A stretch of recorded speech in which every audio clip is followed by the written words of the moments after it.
شروع کرتا ہوں اللہ کے نام سے جو بڑا مہربان نہایت رحم والا ہے۔ فرح عظیم میں یہ بات خود فریبی نہیں تو اور کیا ہے کہ عورتوں کی صلاحیت مردوں سے کم ہے یا عورتیں روحانی علوم نہیں سیکھ سکتیں۔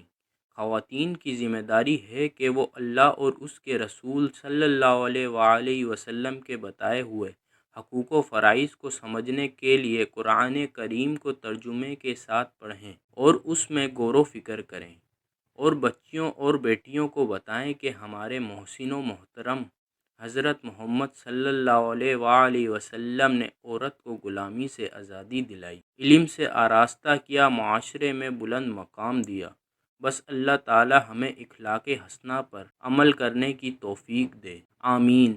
اولیاء اللہ خواتین میں انتہائی بلند مقام حضرت رابعہ بصری کو حاصل ہے۔ آپ قلندرانہ اوصاف رکھتی تھیں۔ قلندر وہ ہے جو وحدت میں غرق ہو کر مرتبہ ابدیت کا مشاہدہ کرتا رہے اور مشاہدے کے بعد انسانی مرتبے پر واپس پہنچ کر ابدیت کا مقام حاصل کرے۔ اللہ تعالیٰ اپنے جس بندے کو قلندر کا مقام عطا کرتا ہے وہ زمان و مکان کی قید سے آزاد ہو جاتا ہے، لیکن اللہ کے یہ نیک بندے بے غرض ریا، طمع، حرص، لالچ اور منافقت سے پاک ہوتے ہیں، اور جب اللہ کی مخلوق ان سے رجوع کرتی ہے تو یہ ان کی رہنمائی کرتے ہیں، ان کی پریشانیوں کا تدارک بھی کرتے ہیں، کیونکہ قدرت نے انہیں اس کام کے لیے مقرر کیا ہے۔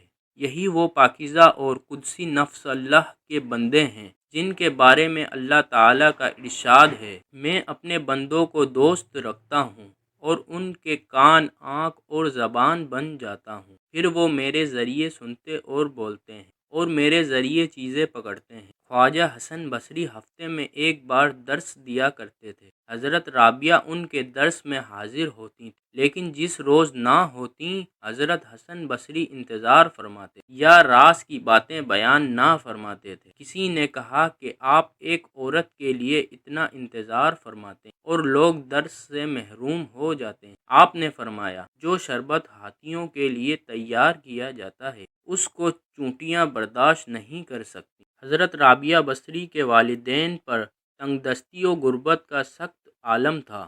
انہی دنوں ان کے ہاں حضرت رابعہ کی پیدائش ہوئی۔ ایک رات عبادت سے فارغ ہو کر حضرت رابعہ کے والد سو گئے تو سیدنا حضور صلی اللہ علیہ وآلہ وسلم کی زیارت ہوئی۔ آپ صلی اللہ علیہ وآلہ وسلم نے ارشاد فرمایا، تیری یہ بیٹی اندھیروں میں روشن چراغ ہے، تو جا اور حاکم وقت کو ہمارا پیغام دے کہ اس نے آج اپنے معاملات کے برعکس درود و سلام کا تحفہ نہیں بھیجا، اور اس سے کہہ دے کہ 400 درہم تجھے دے دے۔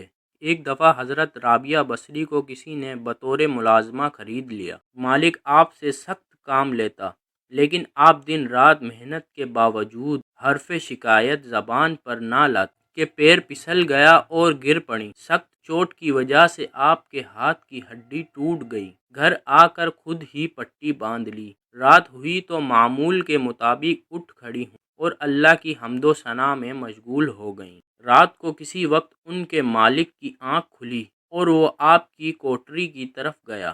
اس نے حضرت رابعہ کو حمد و ثنا میں مشغول دیکھا اور ایک آواز سنی، اے رابعہ، ہم تم کو وہ مقام ضرب عطا کریں گے جس پر مقربین ملائکہ بھی رشک کریں گے۔ بے شک تو ہمارا کلام سنے گی اور ہم سے کلام کرے گی۔ اس کے بعد نور کی تجلی نے ان کو اپنے احاطے میں لے لیا۔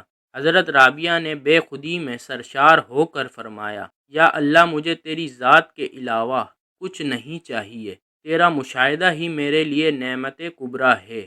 مالک نے جب آپ کا جذبہ و کیف اور بارگاہ الہی میں مقبولیت کا یہ منظر دیکھا تو گزشتہ بختیوں کی معافی مانگی اور آپ کو آزاد کر دیا۔ حضرت رابعہ فرماتی ہیں، میں کبھی تنہا نہیں رہی، ہر لمحے اللہ میرے ساتھ ہوتا ہے۔ میں جلوہ خداوندی کا نظارہ کرتی ہوں اور خدا کو پہچانتی ہوں۔ ایک بار 2 درویش آپ کے گھر مہمان آئے۔ اس وقت گھر میں صرف 2 روٹیاں تھیں۔ حضرت رابعہ نے ارادہ کیا کہ وہی 2 روٹیاں مہمان کے سامنے رکھ دیں گے۔ اسی دوران دروازے پر کوئی سائل آیا۔ حضرت رابعہ نے سائل کو زیادہ دار سمجھتے ہوئے وہ روٹیاں اسے دے دی۔ اور خود اللہ پر توکل کر کے بیٹھ گئیں۔ کچھ دیر گزری تھی کہ بصرہ کی کسی رئیس خاتون نے اپنی کنیز کے ہاتھوں کھانے کا ایک خوان بھیج دیا۔ حضرت رابعہ نے اللہ کا شکر ادا کرتے ہوئے خوان مہمان کے آگے رکھ دیا۔ زندگی کے آخری ایام میں آپ حد درجہ عبادت و ریاضت میں مشغول ہو گئیں۔ ضعف کا یہ عالم ہو گیا تھا کہ نماز پڑھتے ہوئے گر جاتے۔ حضرت رابعہ کی خواہش تھی کہ ان کو عام لوگوں کی طرح سپرد خاک کیا جائے اور قبر کو امتیازی اہمیت نہ دی جائے۔ ایک دن آپ البات اور طلباء کو درس دے رہے کہ اللہ تعالیٰ کی طرف سے بلاوا آ گیا۔ حضرت رابعہ نے اپنے شاگردوں سے فرمایا کہ باہر چلے جائیں اور خود خلوت نشیں ہو کر لیٹ گئیں۔ کچھ دیر بعد آپ کی روح فکس عنصری سے آزاد ہو گئی۔ ایمان کامل کی دولت ان کو ملتی ہے جو اللہ کے مضروب و محبوب ہوتے ہیں۔ اللہ پر توکل کرنے والا کبھی مسائل کا شکار نہیں ہوتا۔